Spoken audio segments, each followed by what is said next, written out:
Halo, berjumpa kembali dengan Miss Dewi dalam pelajaran tematik. Semoga kalian semua dalam keadaan sehat ya, anak-anak yang ada di rumah.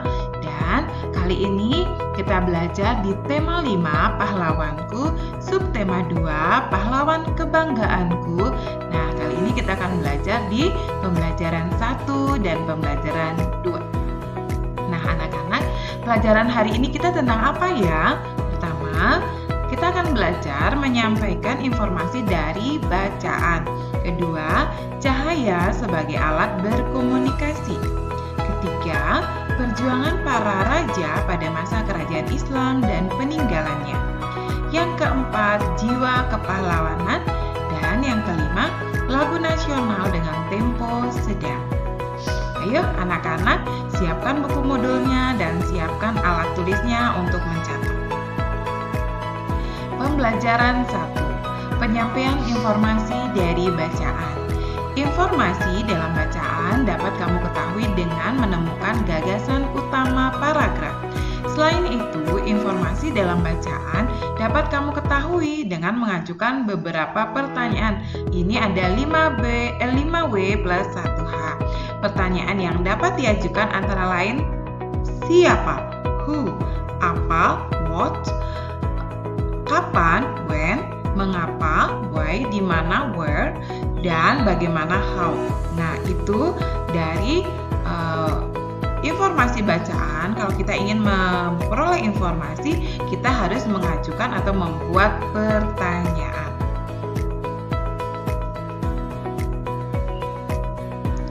Pada pembelajaran kali ini, kamu akan menyebutkan dan membandingkan informasi dari bacaan pada sebuah tabel, anak-anak. Informasi yang dibandingkan adalah informasi yang sudah kamu ketahui dan yang ingin kamu ketahui. Informasi yang sudah kamu ketahui dapat diperoleh dari bacaan. Sementara itu, informasi yang ingin kamu ketahui dapat kamu tanyakan kepada teman atau gurumu atau membaca artikel dan buku. Kamu dapat menyampaikan atau mempresentasikan informasi tersebut melalui bahasa lisan dan tulisan. Caranya bagaimana? Bacalah kembali informasi dalam tabel yang telah kamu isi. Selanjutnya, gabungkan informasi penting tersebut ke dalam bentuk paragraf yang singkat. Nah, perhatikan bacaan berikut ya anak-anak dengan judul Sultan Hasanuddin. Yuk kita akan baca bersama-sama. Sultan Hasanuddin ialah raja dari kerajaan Islam Goa Talo di Makassar, Sulawesi Selatan. Oleh Belanda, ia dijuluki ayam jantan dari timur karena kegigihan dan keberaniannya melawan Belanda. Ia membela kepentingan kerajaannya dan kepentingan rakyatnya dengan gigih. Ia berusaha menegakkan kedaulatan dan memperluas wilayah kerajaan. Ia berhadapan dengan Arupalaka, Raja Bone yang dibantu oleh Belanda. Sultan Hasanuddin dikenal arif dan bijaksana. Beliau merasa sedih karena harus bertempur melawan keluarga sendiri. Arupalaka Latenri Tatatu Erung sudah seperti saudara kandung sendiri. Sultan Hasanuddin mempertimbangkan bahwa pertumpahan darah di kalangan orang Makassar dan Bugis harus segera dihentikan. Sultan Hasanuddin berusaha menggabungkan kekuatan kerajaan-kerajaan kecil di sekitar kerajaannya untuk melawan Belanda. Karena perjuangan dan jasa-jasanya, nama Sultan Hasanuddin diabadikan sebagai nama jalan dan universitas di Makassar, Sulawesi Selatan. Pemerintah bahkan menganugerahkan gelar pahlawan nasional kepada Sultan Hasanuddin. Setelah wafat, Sultan Hasanuddin dimakamkan di Komplek Pemakaman Raja-Raja Goa di Sulawesi Selatan. Komplek pemakaman raja-raja merupakan peninggalan sejarah yang perlu dijaga kelestariannya. Komplek pemakaman ini pun dijadikan objek pembelajaran sejarah bagi bangsa Indonesia. Nah, anak-anak, dari bacaan yang sudah kita baca, kali ini kita dapat membuat atau menyampaikan informasi sebagai berikut. Sesuai dengan pembahasan sebelumnya, kita akan membuat informasi dalam bentuk tabel. Nah, dari informasi itu kita sudah apa yang kita sudah ketahui tentang Sultan Hasanuddin? Nah, anak-anak, yang pertama, Sultan Hasanuddin ialah raja dari kerajaan Islam Gua Talu di Makassar, Sulawesi Selatan. Yang kedua, oleh Belanda ia dijuluki ayam jantan dari timur karena kegigihan dan keberaniannya melawan Belanda. Yang ketiga, Sultan Hasanuddin berjuang membela kepentingan kerajaannya dan kepentingan rakyatnya dengan gigih. Yang keempat, karena perjuangan dan jasa-jasanya, nama Sultan Hasanuddin diabadikan sebagai nama jalan dan nama universitas di Makassar, Sulawesi Selatan. Nah, anak-anak, sekarang apa yang ingin kamu ketahui lebih lanjut tentang Sultan Hasanuddin? Nah, untuk mengisi tabel ini kita akan membuat pertanyaan. Nah, contohnya ini ya. Yang pertama, kapan Sultan Hasanuddin lahir? Ya, nanti anak-anak bisa cari di bukunya. Yang kedua, siapa nama lahir Sultan Hasanuddin? Yang ketiga, kapan Sultan Hasanuddin wafat? Yang keempat, bagaimana caranya Sultan Hasanuddin dapat menyerang pemerintah Belanda? Nah, dari pertanyaan-pertanyaan ini, silakan anak-anak mencari jawabannya di buku atau di artikel atau di dalam bacaan manapun boleh. Dan setelah anak-anak mengetahui jawabannya, silakan digabungkan dari informasi yang sudah kita dapat ini ke dalam bentuk paragraf yang singkat. Nah, anak-anak, kita lanjutkan kembali pembelajaran kita, yaitu cahaya sebagai alat berkomunikasi. Sejak zaman dahulu, manusia menggunakan cahaya. Cahaya dibutuhkan untuk menerangi tempat gelap. Pada perjuangan, masa-masa perjuangan maksudnya, memanfaatkan cahaya dalam perjuangannya melawan penjajah.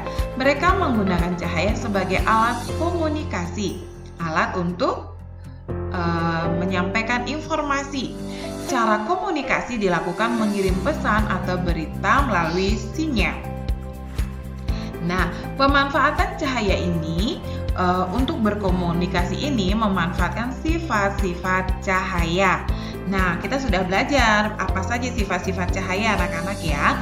Di antaranya sifat cahaya yang merapat lurus dan sifat cahaya yang dapat dipantulkan, itu yang kita manfaatkan sebagai alat komunikasi. Oleh karena itu, saat berkomunikasi dengan cahaya harus dipilih lokasi yang tidak ada penghalang.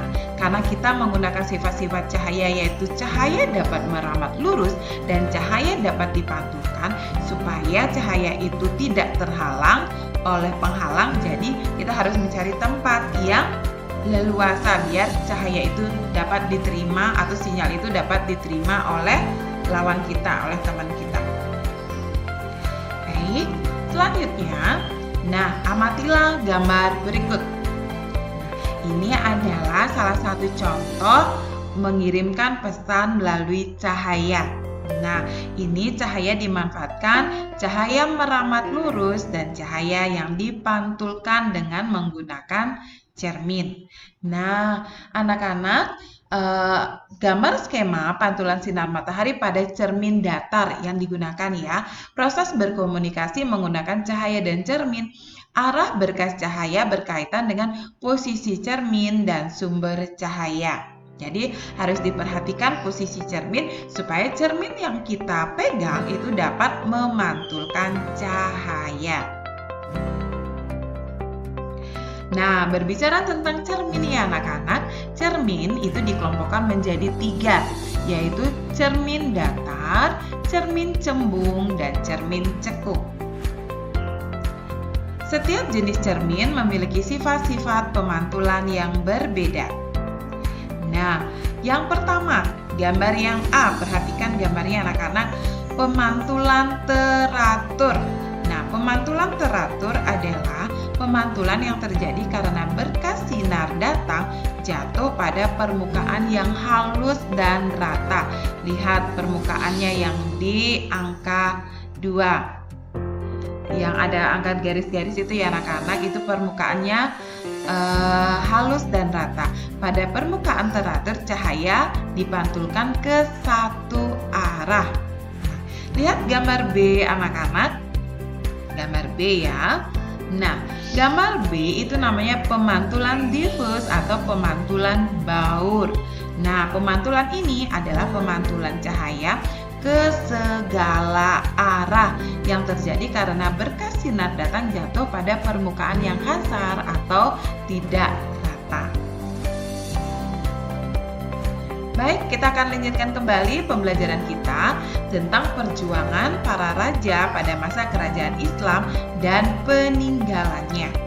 Kerajaan Islam di Indonesia berjaya sejak abad ke-13 Masehi karena dipengaruhi oleh jalur perdagangan dari Timur Tengah, India, dan negara lainnya.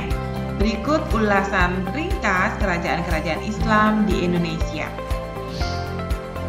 Yang pertama, kerajaan Islam pertama di Indonesia adalah Kerajaan Samudra Pasai. Kerajaan ini berada di Kabupaten Lok Sumawe, Aceh Utara, dan berdiri sejak tahun 1267 sampai 1521. Sultan Malik Al-Saleh menjadi pendiri sekaligus raja pertama Samudra Pasai, kerajaan Islam tertua di Indonesia. Yang berikutnya adalah Sultan Iskandar Muda. Nah, Sultan Iskandar Muda ini merupakan raja dari Kerajaan Aceh Darussalam yang memerintah pada tahun 1607 sampai 1636. Selanjutnya kita belajar kerajaan Islam. Berikutnya adalah Kerajaan Gua Talo. Berdiri sejak tahun 1300 sampai 1946. Raja pertama kerajaan Islam ini adalah Sultan Hasanuddin yang tadi kita sudah belajar, yang dijuluki oleh Belanda dengan sebutan apa? Iya, ayam jantan dari timur. Selanjutnya adalah Raden Fathahillah. Nah, Raden Fathahillah ini mendirikan kerajaan Cirebon pada tahun 1522. Kerajaan itu mencapai puncak kejayaan semasa kepemimpinannya. Nah, kemudian setelah wafat, tahta Raden Fathahillah berganti kepada putranya, yaitu Pangeran Pasaryan. Nah, itu ya anak-anak, beberapa contoh kerajaan Islam dan peninggalannya.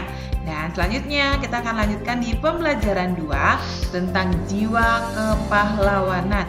Nah, anak-anak sebagai generasi penerus bangsa, kita harus bisa meneladani contoh-contoh sikap dari pahlawan-pahlawan yang sudah berjuang mempertahankan kemerdekaan Indonesia, berjuang untuk merebut kembali kemerdekaan Indonesia. Nah, sekarang sebagai generasi penerus bangsa, apa yang harus kita lakukan? Yuk, simak bacaan berikut ya. Gusnadi Wiyoga, prestasi di tengah keterbatasan. Gusnadi Wiyoga berumur 15 tahun. Ia berasal dari keluarga sederhana yang tinggal di Dusun Waringin, Maguwo Harjo, Sleman, Yogyakarta. Ayahnya adalah seorang tukang sol sepatu dan ibunya adalah seorang ibu rumah tangga. Kondisi perekonomian orang tua Gusnadi yang kekurangan tidak membuatnya patah semangat untuk berprestasi. Yoga, panggilan akrabnya, berhasil meraih medali perak Olimpiade Sains Nasional di Manado.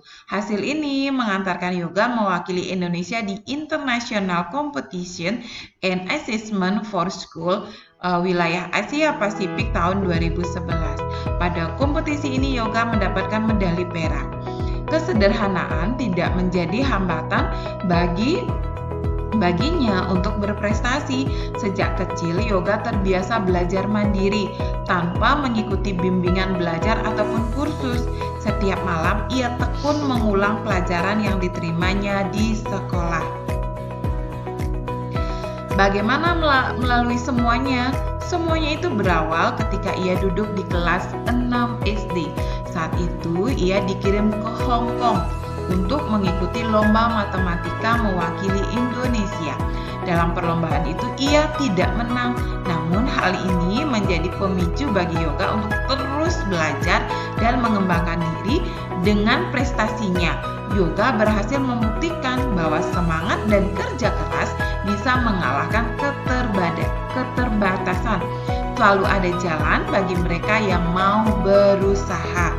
Nah, anak-anak, Dari bacaan tersebut, kita bisa meneladani sikap kepahlawanan. Nah, sikap-sikap apa yang patut kita teladani dari tokoh yoga ini anak-anak? Yang pertama adalah kerja keras. Ya, anak-anak harus kerja keras di rumah, jangan malas-malas. Jangan hanya mengandalkan orang tua untuk melakukan segala aktivitas kalian, segala tugas-tugas kalian. Lakukan sendiri. Kedua, bertanggung jawab. Artinya bertanggung jawab apa ya anak-anak? Kalian mampu melakukan tugas kalian, mampu melaksanakan tugas kalian selesai tepat pada waktunya. Semangat tinggi meraih prestasi. Jangan mudah putus asa, jangan mudah gimana? Aduh, rasanya saya tidak mampu. Jangan seperti itu ya anak-anak. Kalian harus memiliki semangat yang tinggi untuk meraih prestasi. Yang keempat, pantang menyerah dan tidak mudah putus asa. Itu yang terpenting. Walaupun saat ini kalian sudah belajar sungguh-sungguh tapi tidak mendapatkan prestasi yang sesuai anak-anak harapkan, tapi kalau kalian tidak menyerah, tidak putus asa, pasti dan yakin suatu saat kalian akan mendapat hasil yang terbaik sesuai dengan keinginan kalian. Nah, kerja keras hendaknya dibiasakan dalam kehidupan sehari-hari demi meraih cita-cita. Bekerja keras mencerminkan penerapan sila kelima Pancasila yang bunyinya adalah keadilan sosial bagi seluruh rakyat Indonesia. Sila kelima dilambangkan dengan kapas dan padi. Kapas dan padi melambangkan sandang, untuk kapasnya ya anak-anak pakaian, dan untuk padinya melambangkan pangan sebagai kebutuhan pokok semua rakyat Indonesia tanpa melihat status atau kedudukan. Nilai-nilai yang terkandung dalam sila kelima Pancasila sebagai berikut. Yang pertama, melaksanakan kegiatan gotong royong. Yang kedua, bersikap adil. Yang keempat, menjaga keseimbangan antara hak dan kewajiban. Selanjutnya, menghormati hak-hak orang lain. Suka memberi pertolongan kepada orang lain, menjauhi sikap pemerasan terhadap orang lain, tidak bersifat boros, hemat ya anak-anak, tidak bergaya hidup mewah, tidak melakukan perbuatan yang merugikan kepentingan umum, suka bekerja keras, menghargai hasil karya orang lain, berusaha mewujudkan kemajuan dan keadilan sosial bersama-sama sebagai rakyat Indonesia. Nah, anak-anak, demikian ya nilai-nilai yang terkandung dalam sila kelima Pancasila. Kita sebagai warga negara Indonesia, kita patut meneladani perjuangan para pahlawan dan melaksanakan nilai-nilai yang terkandung di dalam sila-sila Pancasila. Nah, kali ini kita akan belajar lagu nasional dengan tempo sedang. Pada pembelajaran sebelumnya kita sudah belajar lagu nasional dengan tempo cepat ya anak-anak. Nah, tanda tempo diukur dengan banyaknya ketukan per menit. Penggambaran tempo lagu dapat diukur dengan suatu alat yang disebut dengan metronom mesel atau disingkat MM. Metronom mesel merupakan sebuah alat yang memberikan petunjuk seberapa cepat atau lambat lagu dinyanyikan. Sebagai contoh, lagu Gugur Bunga menggunakan tempo 69 sampai 79 mm. Artinya, lagu harus dinyanyikan dalam rentang kecepatan 69 sampai 79 mm ketukan dalam 1 menit. Berikut tanda tempo sedang. Pertama, itu ada andante dari 69 sampai 79 ketuk per menit. Andantio lebih cepat dari andante, lebih cepat sedikit ya, masih dalam kelompok tempo sedang ini anak-anak. Berarti 76 sampai 84 ketuk per menit. Ada moderato, ini juga masih tempo sedang, tapi sedangnya seberapa? Sedangnya lebih cepat dari andante. Jadi 92 sampai 104 ketuk per menit. Nah, berikut adalah contoh lagu nasional menggunakan tempo sedang. Yang pertama itu ada Pantang Mundur, pencipta Titik Puspa. Yang kedua ada Gugur Bunga, pencipta Ismail Marzuki. Yang ketiga, Kepada Temanku Pahlawan, pencipta Asaleh dan Suwandi. Ibu Kita Kartini, pencipta W.R. Supratman. Hamba Menyanyi, pencipta Sutejo. Nah, anak-anak, itu ya beberapa lagu nasional yang menggunakan tempo sedang. Anak-anak bisa mempraktekkan di rumah lagu-lagu tersebut, cari lagu-lagu tersebut, dan kalian bisa berlatih menyanyikan lagu tersebut dengan tempo sedang. Nah, anak-anak, demikian ya pembelajaran kita kali ini di tema 5, subtema 2 pembelajaran 1 dan pembelajaran 2. Semoga anak-anak sudah paham dan mengerti. Dan kita akan berjumpa kembali pada video pembelajaran berikutnya. Tuhan memberkati.